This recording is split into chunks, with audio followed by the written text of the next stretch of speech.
Anda masih bersama kami di Breaking News Kompas TV, Saudara, dan pagi ini kami sudah tersambung melalui sambungan Zoom bersama mantan Wakil Ketua KPK Saud Situmorang yang saat ini ada di Surabaya, Jawa Timur, tapi menyempatkan waktu sebentar untuk berbincang dengan Kompas TV. Bang Saud, selamat pagi.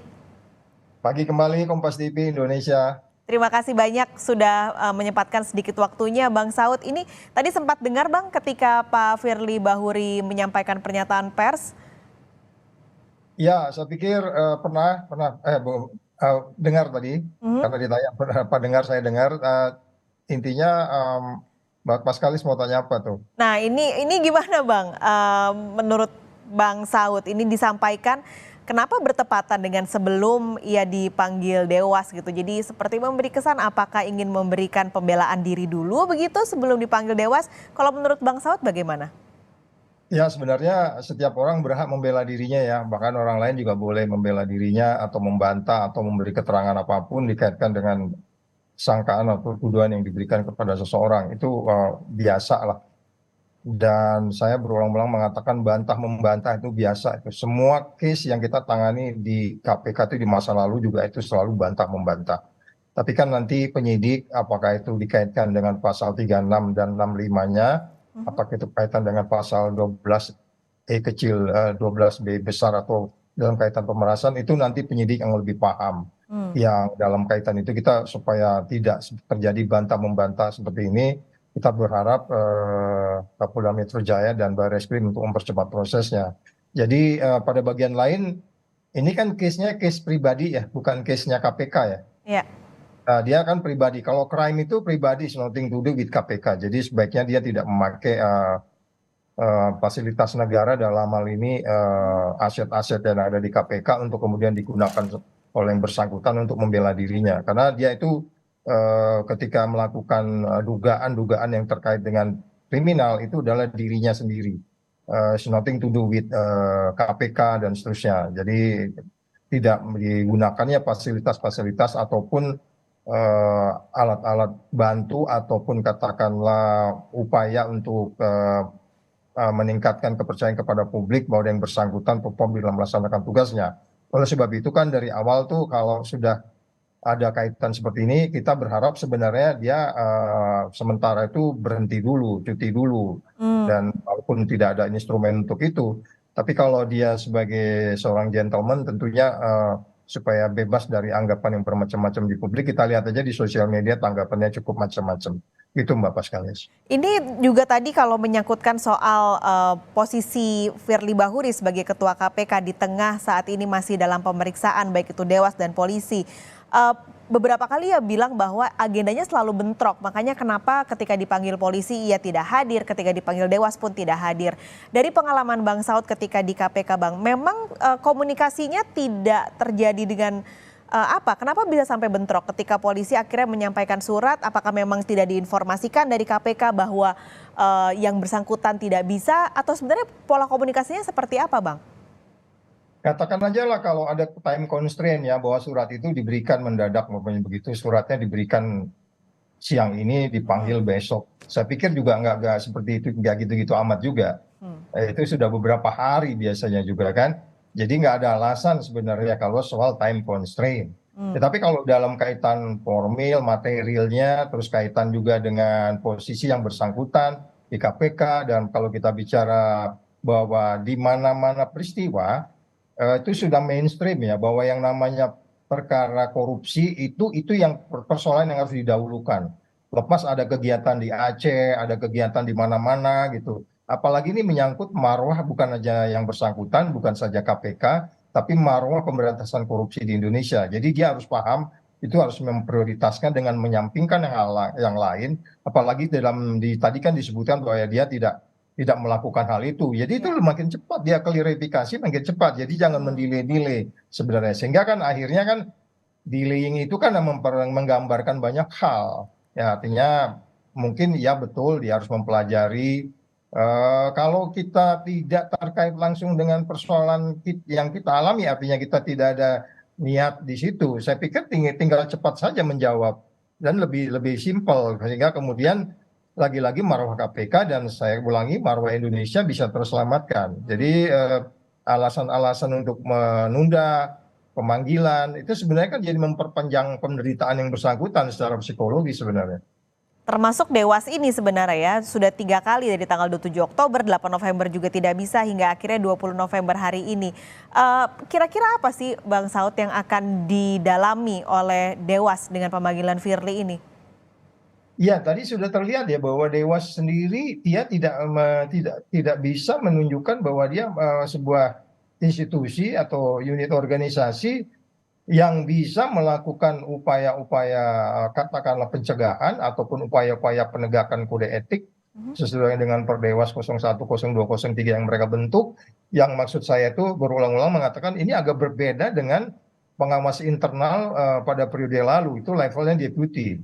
Itu deputi, levelnya deputi, dan biasa dilaksanakan oleh subdirektoratnya, bahkan nanti diturun lagi ke bawah, itu yang memeriksa pimpinan itu ya staf biasa, ya kan? Ya, tapi kenapa bisa Powerful bisa memeriksa orang kapan saja, membentuk katakanlah komisi etik dan seterusnya. Jadi lagi-lagi inilah persoalan nilai yang sudah berubah dengan undang-undang KPK yang baru itu, nilai itu berubah sehingga kemudian apa yang kita sebut sebagai menghargai etika dan kemudian kita harus bebas dari konflik of interest dan kemudian kita harus transparan di dalam case yang kita tangani, apalagi menyangkut kita sendiri, itu harus lebih yang utama sebenarnya untuk dijelaskan ke publik. Jadi kalau Mbak Paskalis tanya mengenai seperti apa Dewas, saya khawatir kali ini sama dengan ketika saya kemarin sebagai apa katakanlah seorang prinsipal mengadu soal yang ada kaitan dengan ESDM itu. Saya katakan bahwa tolonglah kasih sekali ini seriuslah. Oh, kita selama ini juga serius. Nanti kalau saya bilang lagi, tolonglah kali ini serius lah, pasti jawabannya akan sama.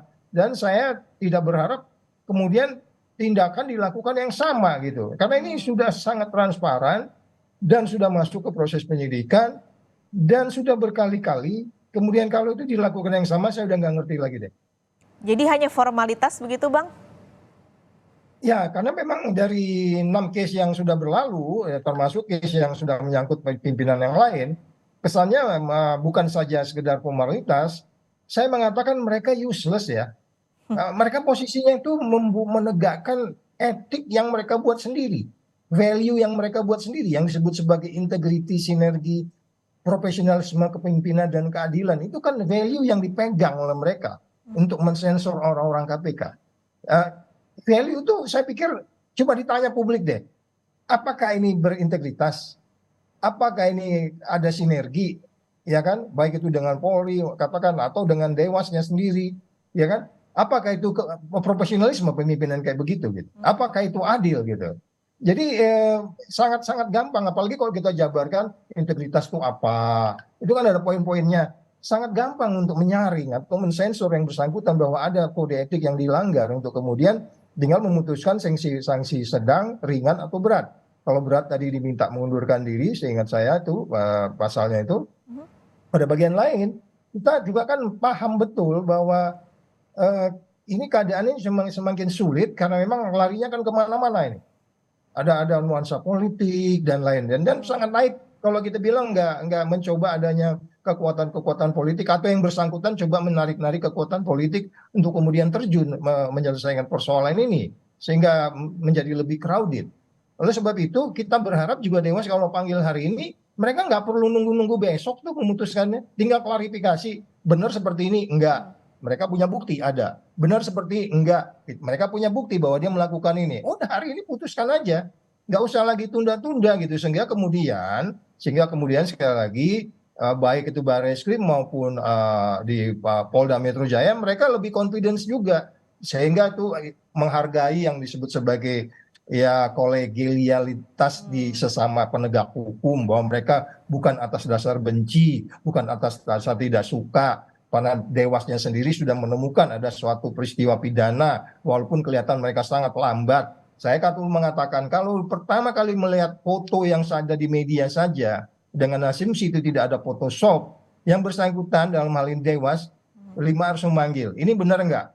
Kalau benar kamu kena pasal 65, nggak boleh bertemu dengan orang pihak berperkara. Pasal 36 dan 65 itu pidananya 5 tahun. Jadi sekali lagi kita berharap hari ini pemanggilan jangan menunggu lama-lama karena kalaupun benar dari Polda Metro Jaya meminta bahwa ada yang disebut sebagai supervisi, supervisi dimaksudkan itu bukan mengubah putusan. Supervisi itu menghargai kolegialitas sesama penegak hukum. Itu biasa, kita juga dulu waktu OTT terhadap penegak hukum mereka datang, ya kalau bisa bla bla bla bla bla bla bla bla bla, walaupun itu sebenarnya tidak boleh karena itu bertemu dengan pihak berperkara juga sebenarnya. Tapi yang mau kita lihat adalah kita berharap Dewas kali ini, please bekerjalah dengan benar. Anda sudah jelas kok alat ukurnya ada.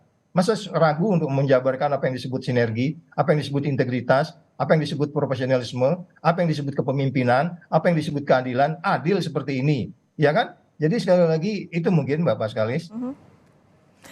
Artinya Bang Saud, ini Dewas harusnya punya kekuasaan gitu untuk hari ini memutuskan oke, Firly Bahuri harus mundur dulu dari jabatannya untuk pemeriksaan lebih lanjut baik itu di Dewas maupun di polisi. Bisa ya berarti Bang? Oh iya, karena kan ini kecuali kalau mereka selama ini nggak bekerja ya, kan seharusnya sudah mulai collection information, lakukan cross checking, kirim staff, koordinasi dengan pihak Polda Metro Jaya, Baris Krim dan seterusnya. Kemudian koordinasi juga dengan tim. Saya pikir dengan dia manggil ajudan saja kemarin itu Dewas sudah bisa jawab kok. Nggak perlu manggil banyak-banyak tuh. Anda untuk memutuskan sesuatu itu nggak juga mesti mengumpulkan informasi sedunia ini untuk menunjukkan bahwa ada COVID di dunia ini kan. Kan begitu, bahwa ada satu penyakit yang sedang menular gitu kan. Sehingga simple sebenarnya. Makanya saya bilang tadi, Bapak sekali, saya bilang hari ini selesai pertemuan jam 10, ditutup jam 10, 10 lewat 1 detik mereka harus bisa memutuskan yang bersangkutan memang sudah bisa kita buktikan. Kalaupun mereka nggak bisa buktikan ya, atau katakanlah nanti akan ada pembelaan, ya itu kita pahami. Tentu kita juga ada praduga tidak bersalahnya itu tetap harus kita pegang. Tapi persoalannya adalah bahwa mereka sebenarnya hari ini selama ini bekerja nggak? Sudah berapa bulan ini case? Iya kan? Publik aja bisa mereka-reka, walaupun kita selama ini kan informasi itu hanya kita tahu dari publik, dari media. Mereka kan harus lebih banyak informasinya. Kita aja yang menggunakan akal sehat kita, argumentasi kita, nalar kita aja sudah sangat syarat. Karena nggak boleh, Paskalis kamu nggak boleh ketemu, kalau kamu ketua KPK, kamu boleh ketemu dengan orang yang ada perkara yang sedang ditangani itu pidana, Mbak. Itu kan logika sederhana sebenarnya. Katakanlah kalau tadi dijawab saya tidak memeras segala macam gitu. Bertemu aja nggak boleh gitu loh. Dengan alasan apapun kamu nggak boleh ketemu. Meskipun pembelaan dari Firly Bahuri kan katanya itu ketemuannya sebelum Mentan ada perkara di KPK gitu. Itu apakah jadi salah satu pembelaan yang membuat tidak perlu Firly Bahuri mundur dari jabatannya, Bang Saud? Enggak. Kita lihat kronologisnya. Penyelidikan pengaduan masyarakatnya kapan? Kemarin saya juga kan di Polda Metro Jaya itu kan ditanya dalam kaitan pasal 36 dan 65-nya yang disebut sebagai ditangani. Sejak kapan ditanganinya? By definition ditangani itu sejak surat masuk KPK, masuk agenda, itu ditangani namanya. Kenapa pasal 36 dan 65 itu dibuat oleh membuat undang-undang? Karena memang ada potensi yang disebut sebagai asymmetric information, di mana pimpinan KPK akan mengetahui banyak informasi yang masuk, katakanlah 4.000 sampai 8.000 surat. Kalau itu tidak dikawal dengan perilaku integriti, dengan melarang, dengan alasan apapun, dengan pihak yang ada kaitannya dengan perkara yang sedang ditangani. Ditangani itu bukan maksudnya penyelidikan atau penyidikan. By definition dibuka surat pun soal agenda surat itu artinya sudah ditangani. Karena bagaimanapun kalau saya berniat jahat, saya bisa setiap membuka agenda surat, saya bilang, lo kalau terima surat laporin gue ya. Nanti gue baca nih, apa yang masalahnya. Kan maksud pasal 36 itu kan lebih kepada mencegah dan melindungi pimpinan KPK sebenarnya. Sehingga kemudian dia confidence bekerja, kemudian ada check and balance dengan staff. Sehingga kemudian dia fokus pada pekerjaan-pekerjaannya. Sehingga ada konflik of interest. Pasal 36 dan 65 itu kan filosofinya di situ. Jadi kalau dibilang dia bermain di time constraint, ya lu baca majalah aja deh, majalah itu cukup kok, di situ ada majalah investigatif udah jelas di situ kronologisnya, kapan ketemunya, kapan main badmintonnya, kapan penyelidikan dimulai, kapan ada kaitan juga dengan rumah-rumah yang disebut rumah aman dan seterusnya itu, Mbak. Oke, Bang Saud masih ada beberapa pertanyaan lagi yang ingin saya ajukan, tapi kita jeda sejenak dulu Bang, nanti kita akan kembali berbincang di Breaking News Kompas TV, dan pemirsa jangan kemana-mana, Breaking News Kompas TV akan segera kembali. Kami pagi ini masih bersama dengan mantan Wakil Ketua KPK Saud Situmorang yang bergabung di Breaking News Kompas TV. Bang Saud, kita lanjutkan lagi ngobrol-ngobrolnya. Tadi sudah banyak dikupas. Pertanyaannya lagi, saya jadi penasaran. Apakah kalau tadi Bang Saud bilangnya useless gitu ya Dewan Pengawas KPK. Apakah mungkin ini karena Dewas tidak punya bukti kuat? Ya, itu sebabnya kalau kita bicara bukti kan itu ada waktu untuk mereka mempelajarinya. Tapi kalau kita lihat apa yang sudah ada di publik sekarang itu, saya yakin mereka harusnya lebih banyak fakta-fakta atau bukti-buktinya. Karena mereka punya otoritas, mereka juga digaji untuk itu, ya, dia harusnya lebih banyak daripada kita yang hanya mengetahui sepotong-sepotong yang diberitakan oleh Kompas, diberitakan oleh media lain, ya kan? Kita kan sepotong-sepotong. Tapi itu yang saya bilang di bagian depan, sebagai orang yang memiliki nalar logika dan argumentasi, kita saya pikir cukup cukup apa ya, bisa memastikan bahwa ada sesuatu yang menurut kita itu sudah tiba saatnya untuk dilakukan penegakan kode etik kepada yang bersangkutan. Oke. Pada bagian lain kalau kita bicara ke behavior, kan sudah ini bukan peristiwa yang pertama gitu. Bahkan ketika beberapa saat setelah dia berada di KPK pada saat belum menjabat juga banyak peristiwa-peristiwa yang situ sudah disebutkan. Ada peristiwa yang menurut Komisi Etik ketika itu ada kode etik yang dilanggar. Nah, oleh sebab itu kalau tadi ditanya apa buktinya yang kurang, ya saya pikir kalau itu bisa kita pertanyaan juga kenapa kurang? Apa memang kurang orang atau memang kurang visi atau kurang kita sebut sebagai mereka memiliki apa namanya keterbatasan di dalam memperoleh keterangan-keterangan baik dari dalam KPK maupun di luar KPK. Pada bagian lain kan Kapolda Metro Jaya Polda Metro Jaya kan sudah meminta untuk melakukan supervisi. Di supervisi itu kan ada koordinasi nanti, ada bicara-bicara di situ, tukar menukar informasi di situ. Sebagaimana kita ketahui mereka sudah meneliti sekian banyak orang melebihi dari yang ditanya-tanyain oleh Dewas sendiri. Sehingga kemudian itu bisa meyakinkan. Kan persoalannya sekarang itu bagaimana kita tidak ada dalam batas keraguan kita. Memang sudah terjadi peristiwa yang kita anggap sebagai pelanggaran kode etik ataupun peristiwa pidana. Nah, oleh sebab itu ya tadi ada disebut sebagai supervisi yang kita sebut itu ya itu sebenarnya sudah bagian yang tidak menjadi alasan untuk mereka tidak memperoleh informasi yang sejelas-jelasnya gitu Mbak. Oke, ini kalau bicara soal supervisi ini pada pekan lalu ada rapat dengan pendapat antara Polda Metro Jaya dan KPK yang hasilnya tidak perlu ada supervisi KPK, hanya sebatas optimalisasi koordinasi. Apakah itu artinya nanti hasil dari pemeriksaan Dewas ini akan juga diserahkan ke Polri ataupun sebaliknya pemeriksaan dari Polri akan juga menjadi bahan untuk Dewas, Bang Saud? Ya, ini pertanyaannya adalah siapa mensupervisi siapa gitu. Kalau di peristiwa lalu ya kalau kita ada case di daerah, artinya mereka kesulitan untuk mengungkap bukti-bukti, banyak alasan lah kesulitan itu apakah itu umpamanya kalau kerugian negara dan seterusnya. KPK yang mensupervisi aparat penegak hukum lain supaya mereka bisa perform dalam menindaklanjuti SPDP lah katakan gitu penyidikan. Nah, untuk konteks ini yang mensupervisi siapa ini? Kalau common sense saya yang mensupervisi itu adalah pihak kepolisian mensupervisi KPK.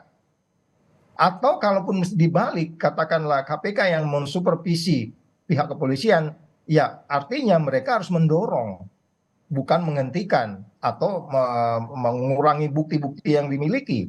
Tetapi karena memang ini kekuatan buktinya memang sudah memungkul banyak orang di pihak kepolisian dalam ini Polda Metro Jaya dan Barreskrim, saya lebih cenderung ini adalah Polri dan Barreskrim yang mensupervisi KPK bahwa ini tolong didorong, kamu pakai instrumen kamu, tolong bantu kita untuk kemudian meyakinkan kita bahwa ada peristiwa pidana dalam hal ini yang dilanggar sesuai dengan kode etik yang Anda miliki. Sehingga kemudian ini yang saya sebut di banyak tempat sebenarnya bisa juga tanpa supervisi. Artinya KPK jalan sendiri dengan komisi etiknya, silakan Anda putuskan sendiri, either itu nanti bersalah atau tidak, tapi kemudian Polri juga melaksanakan kewajiban mereka untuk kemudian melakukan segera yang kita sebut sebagai penentuan kapan dimulainya penahanan dan seterusnya. Jadi supervisi ini saya lebih cenderung kalau kita lihat dari kacamatanya KPK, apakah mereka yang mensupervisi? Saya lebih cenderung yang mensupervisi sebenarnya dari pihak Polri-nya. Ini kami mau perlu ini. Anda gunakan instrumen Anda supaya kemudian kita kembali lagi kolegialitas sesama penegak hukum ini tidak tercederai dengan kita anggap yang disebut sebagai masyarakat adanya masalah-masalah pertentangan dan seterusnya. Walaupun kita tidak perlu ewo pakai ewo di situ.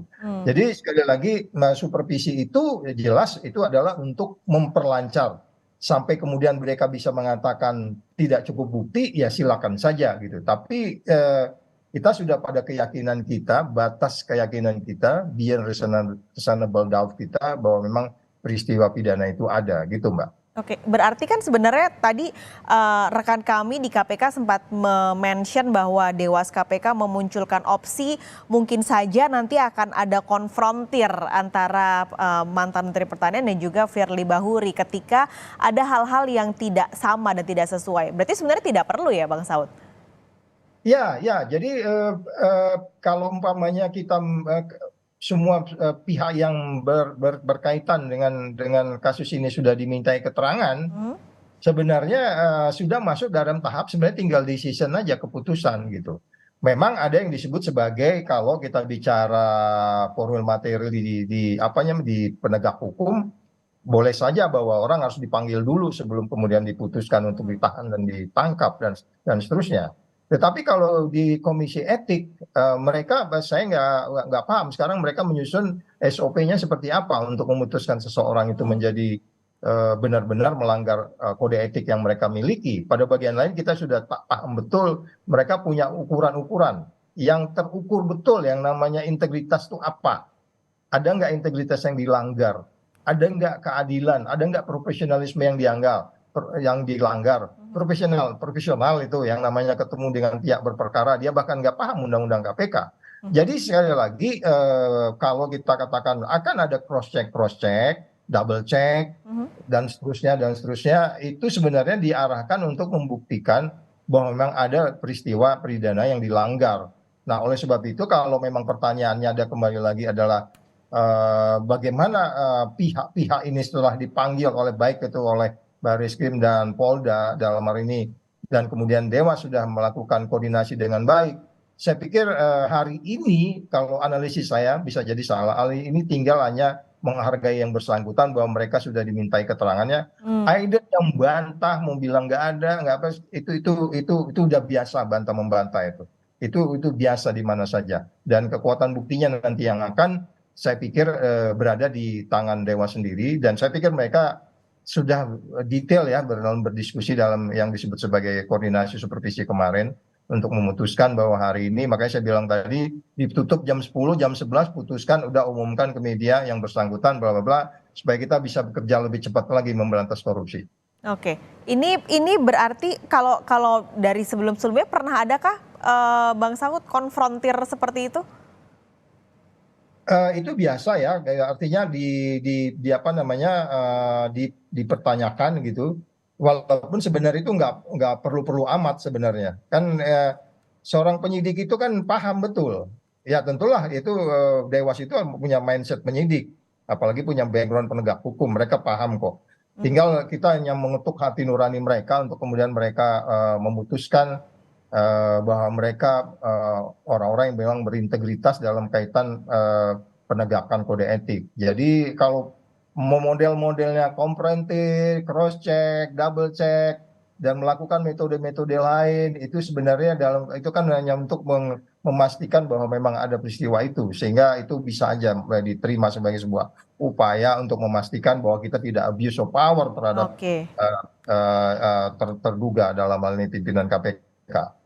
Dan Anda melihat koordinasi antara KPK dan Polri dalam kasus ini apakah sudah baik atau masih ada yang harus diperbaiki kah? Saya melihat itu justru inisiatifnya datang dari ini ya, mungkin karena memang case-nya di kaitan pasal 3565-nya itu dan pengaduan masyarakatnya itu kan dilaporkannya ke mananya ke Polda, terus kemudian mereka melakukan sehingga mereka leading di dalam melakukan investigasi dan sampai kemudian memutuskan penyidikan.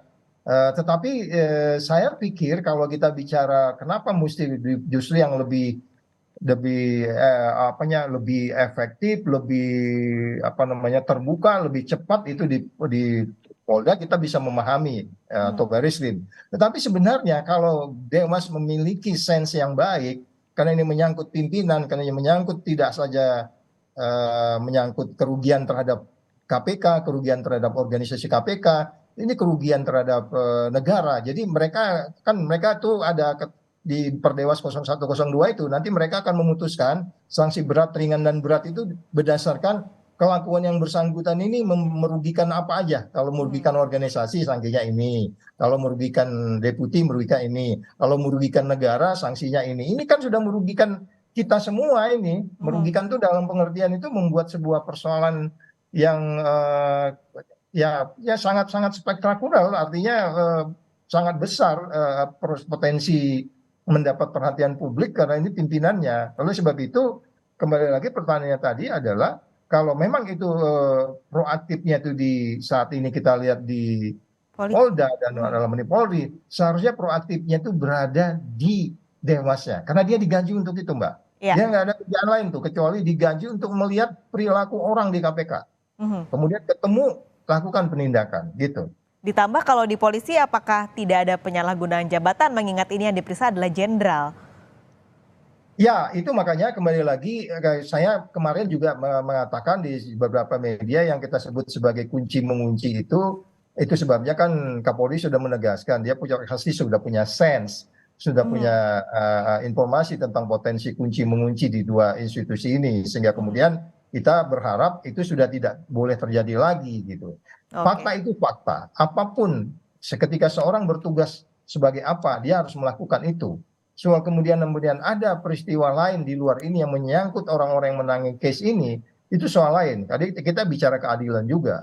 Menurut sebab itu, sekali lagi, upaya untuk mengatasi kunci mengunci itu, upaya ini lebih cepat. Sehingga kemudian ada kepastian hukum. Ini kan tujuannya, hukum itu kan harus pasti. Terus kemudian ya adil dan bermanfaat. Jadi sekali lagi, itu bisa diatasi sebenarnya kalaupun ada indikasi-indikasi seperti itu seperti yang kita lihat di publik bahwa ada seperti bargain tukar menukar yang enggak lah itu enggak boleh lagi dilakukan seperti itu nanti indeks persepsi korupsi kita jatuh lagi nanti kayak negara Afrika sana.